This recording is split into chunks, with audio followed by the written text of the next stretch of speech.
Hey everybody, it's me, Kenna, again. I said I just posted my YouTube story, and I was pretty emotionally charged, but I said that I would come back and post more about my story, so that's what I'm doing. I have to use my phone because I'm not figuring out how to record on my laptop and post it from there. I'm sure I will figure it out. Um, I'm going to just go over some of the symptoms, some of the timelines, some of what I've gone through. Something that I can notice right off the bat is if you I've always kept my hair pretty long, and I've always had some pretty great hair, not to brag, but I did. And it's now, it's stringy, it's not healthy. You can see here, you can see how much, how thin. There's my spot that I try to keep covered as much as I can, so that you can't see it. It's very thin. It's very, very thin. I've used Nioxin, and I got some Rogaine to try to help it grow. But I've lost a lot of hair. A lot of hair. Sorry, I don't even look at myself these days because I don't like the way I look. And when you do actually look at yourself, and I can really see it.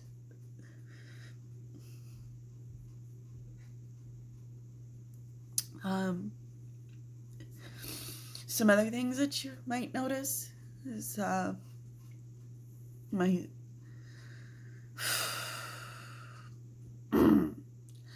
along with the weight loss. I've had a lot of weight loss. I've lost about 70 pounds the last year.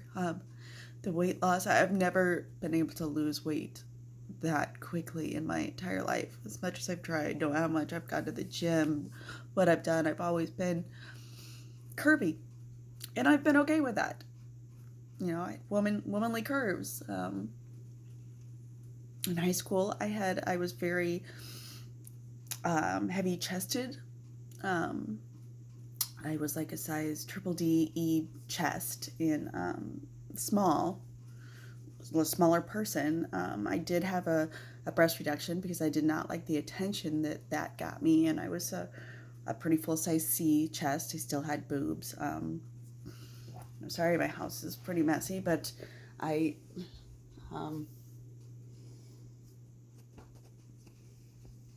don't have them anymore. I don't have hips. I'm thin. I'm little. Most people want to be little, most women anyways, but you don't want to lose your curves. I've lost a lot of muscle tone. I've lost a lot of skin, like, elasticity. I can see it in my neck. I can see it in the wrinkles. I can see it in the way my skin, the way things just hang off my body. I know people don't want to see this. They don't want to see someone who's going bald before they're even 40, or see someone who's started a turkey neck before they're even 40. People don't want to see this, but this is the reality that I live in now.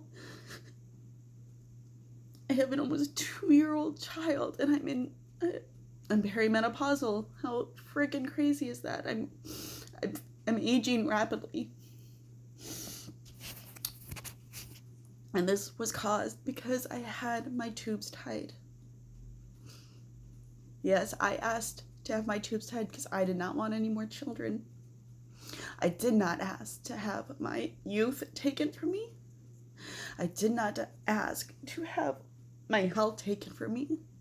I didn't even ask for the surgery that was done to me. I asked to have my tubes tied.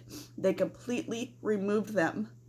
They removed the tubes, they removed the fimbriae, they completely removed them. I did not consent to that. Nowhere on my consent forms does it say anything about that. That was not explained to me. I didn't find out that was done to me until I want to say June of this year, and I had this surgery November 2018. So June 2020 is when I found out that this was done. When I asked for the surgical reports, that's when I found out that exactly what was done. I did contact attorneys to see if they'd take my case, because I did not give consent for this. The effect that it's had on my life, they won't touch it. They won't take it. I'm going to read. I've been keeping documentation of everything. The biggest reason I've kept documentation is because I've been trying to figure out what the heck is wrong with me. And I have a journal that I've kept of how I felt, just random things, just things would happen, the pain that I was feeling. And then not only that, but I mean, some days I felt good and I wasn't limping and I could do things. And then some days I was in so much pain I could barely get out of bed. Okay. November 2018 is when I had the tubal ligation. Like I said, it was not, the surgery they performed was not what I asked for, and it was not told to me what they were doing. About 3 months after the surgery is when things changed. I went back to work in January of 2019.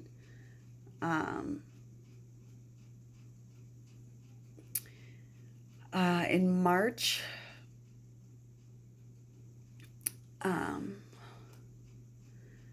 actually it was February.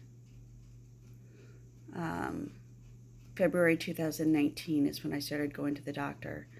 I went in and asked if I could have my, I asked if I could have my thyroid checked because something wasn't right. I felt like something was off. I was in a lot of pain.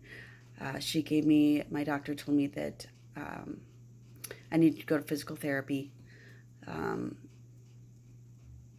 So I went to physical therapy. About 4 weeks later,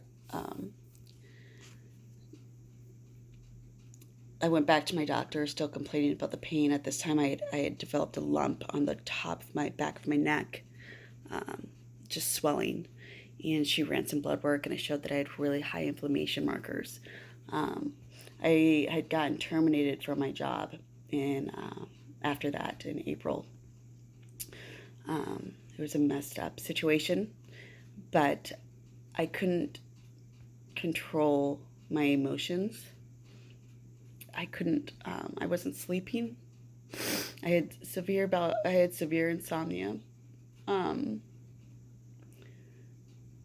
the working situation I was in was not good. It was terrible. So it's okay. It really is. Let's see, April, May, June, July, I kept going to physical therapy. My doctor wanted me to see a rheumatoid doctor, because that's what we thought we were dealing with. That's what it was in my family history. And so my husband at the time said, we're moving. He said, we've always talked about moving somewhere warmer. Let's do it. So we did. It was really painful to do, but we moved. We now live somewhere warm. But when I got here, I saw the rheumatoid doctor, and the rheumatoid doctor, he didn't do anything besides say that he said that I was obese and that I had fibromyalgia. I tried to question him because I was just caught off guard as how a doctor could just say, you're fat. And I haven't looked at anything. I haven't ran any blood work, but you have fibromyalgia. And that was it. I said, fibromyalgia doesn't show up on blood work, so why do I have elevated ESR and CRP levels? What is this hump on my back? Why can you see this swelling? And he said that it wasn't swelling, that it was because I was overweight. Okay, so I'm going to try to keep each video short. So after seeing him, That was August of 2019. He told me that I should see a podiatrist for my feet because my feet hurt so bad and they were swollen and I had a lot of trouble walking. He also said that I should see a sleep specialist. So I scheduled appointments to see a sleep specialist. The sleep specialist thought I had narcolepsy. I didn't disagree with her because the insomnia was so bad that I was hearing things and I was seeing things. I was always so tired. But I could not sleep. And even when I did sleep, I was so tired all the time.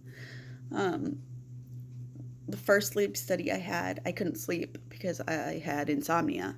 And they seemed irritated with me because I couldn't sleep. I had insomnia. The second sleep study I had showed that I had mild sleep apnea, and I was like, okay, well, let's do the CPAP. Let's bring it on. Anything to provide relief. The CPAP did not help. I actually would have nightmares of it attacking me, like it was an octopus attacking my face. So that did not help at all.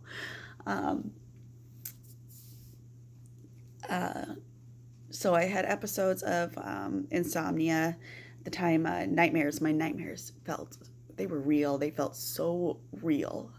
I would hallucinate. I'd have terrible sleep paralysis. I say I had because I started hormone replacement therapy, and it has helped a lot with the sleep, so much with the sleep. I still have times where I can't sleep, even though I'm taking sleep medication, hormone replacement therapy. I've got a weighted blanket. I have all this stuff to help me sleep. I take melatonin. I listen to the sounds of the ocean, and I meditate. I mean, I have really worked on it, and I still have sleep paralysis. I still have episodes of insomnia. We're only on August of last year, and I'm going to end this video, and I will start a new one going from there, and more about what I've gone through. If you're watching this, thank you, and please share.